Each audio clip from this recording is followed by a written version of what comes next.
When I moved into Cedar Hill Lane, I thought the mailbox situation was just sad, rows of gray dented boxes barely hanging on. Mine was leaning like it had given up years ago. So I fixed it up, replaced the post, leveled the ground, painted it a smooth dark walnut color, and added a little copper flag.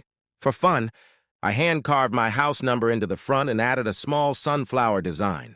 My grandma loved sunflowers, and every time I saw it, I smiled. 3 days later, I found the letter in my mailbox. Violation. Decorative mailbox without prior approval. Immediate correction required. Correction? It wasn't even flashy. It didn't play music or spin. Just a sturdy, good-looking mailbox that actually worked. So I checked the HOA guidelines. Nothing in there about color.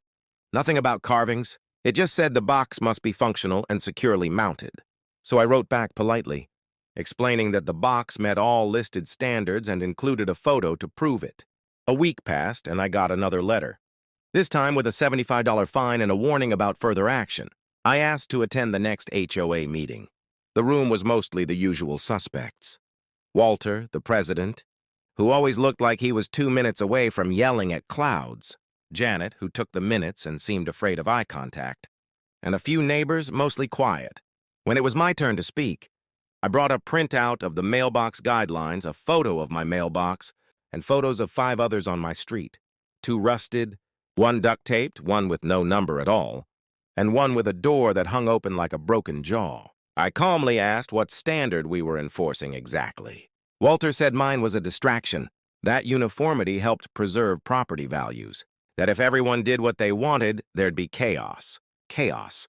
Because of a sunflower. So I tried a new approach. I built 5 more mailboxes, 1 for each neighbor on my side of the street. Same quality. Same walnut finish.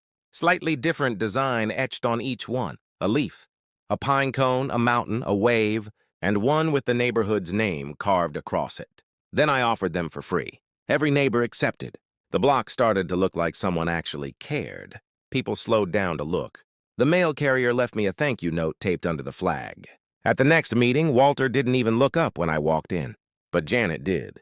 She told me later she'd submitted a motion to update the mailbox standards to include resident-crafted designs approved by neighbors. It passed quietly. Now they list my mailbox as a community design model on the HOA site. And every time I pass it, I still smile. So yeah, they tried to fine me for making something better. I just built more of it.